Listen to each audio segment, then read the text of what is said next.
If we return to our basic eigenvalue equation, we have an operator acting on a set of vectors, and it returns an eigenvalue times the original eigenvector.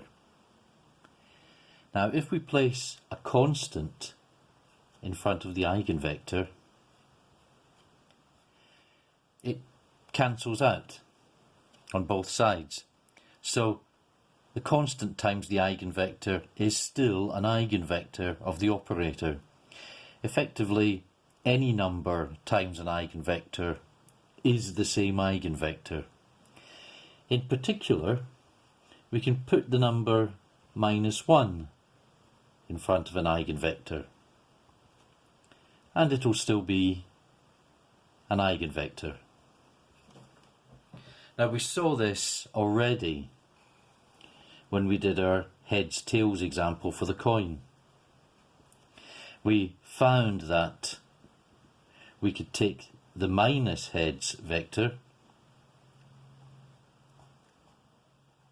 and it was just as good a representation of the head state of the coin as the plus heads vector. Similarly, we showed that the minus tails vector was just as good a representation of the tails state of the coin as the plus tails vector.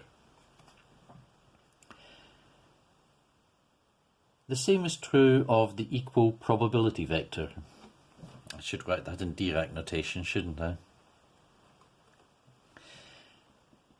Its negative is also just as good a representation of the spinning coin.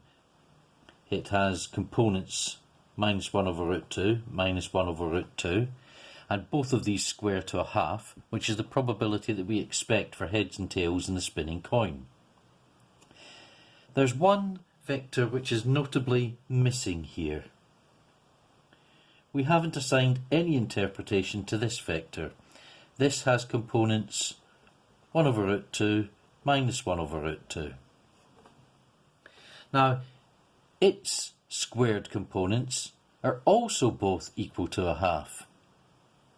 So this could be a representation of the spinning coin as well, but it's clearly different from this vector here. That leaves us free to assign a different meaning to this vector. Now, this is one of the differences between an example like the spinning coin and the physics in quantum mechanics. In quantum mechanics, interpretation is very often dictated by the physics, which is what you would expect. Here we have a certain amount of freedom.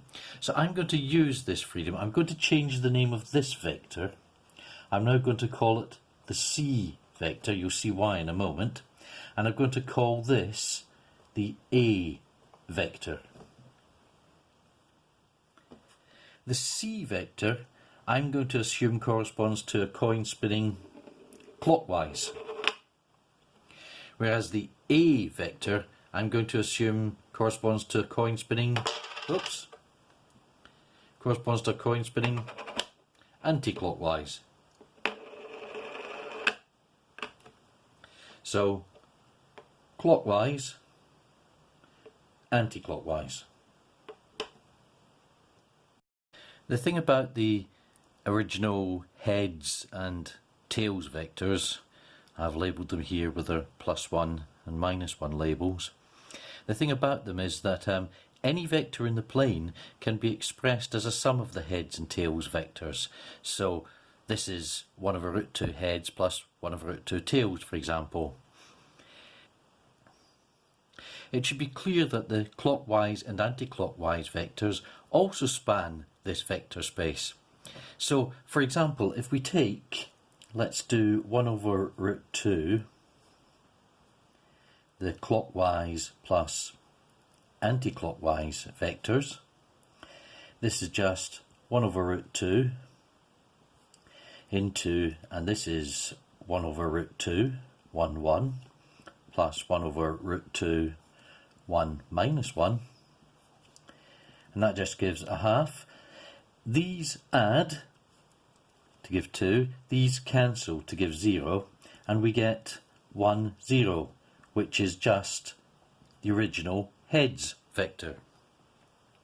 So just as we thought of the clockwise state as being a superposition of the heads and tails states, we can think of the head state itself as being a combination of the clockwise and anti-clockwise states. When the coin was spinning, it's not too difficult to think of it as being in a superposition of heads and tail states. It's neither one nor the other. But thinking of a stationary coin as somehow being in a superposition of 2 spinning coins, that takes a little bit more imagination. I'm trying to restrict myself in these videos to just talk about the maths in quantum mechanics and not talk too much about the physics. But I think something like this requires a little bit more explanation. This equation here, when we say that the head state is a superposition of the clockwise and anti-clockwise states, for us that's just a mathematical convenience. I just invented these and they're really quite arbitrary. But when you see an equation like this in quantum mechanics, where a state is a superposition of some other types of states, then the assumption is that that is real, that it reflects some sort of physical reality.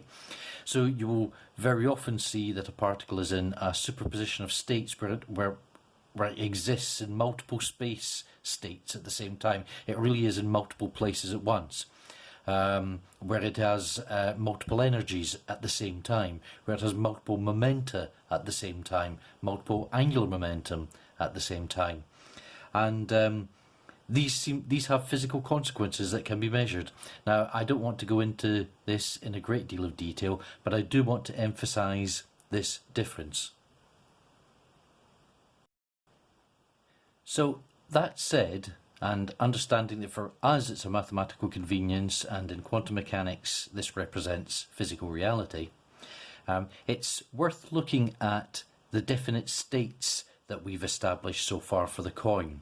We can have a definite state of heads or tails, but when the coin is in a definite state with heads showing up or tails showing up, it's not in a definite state of spin.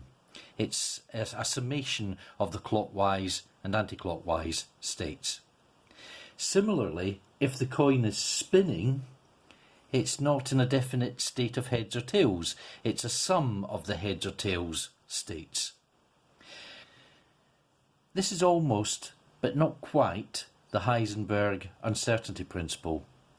What it's saying is that here that if we're in a definite head state, we can't be in a definite spin state, or if we're in a definite spin state, we can't be in a definite heads or tails state. The Heisenberg uncertainty principle actually goes slightly further than this, and it actually says that we can't even be in a definite one of these states either, but we'll perhaps come on to that in a later talk.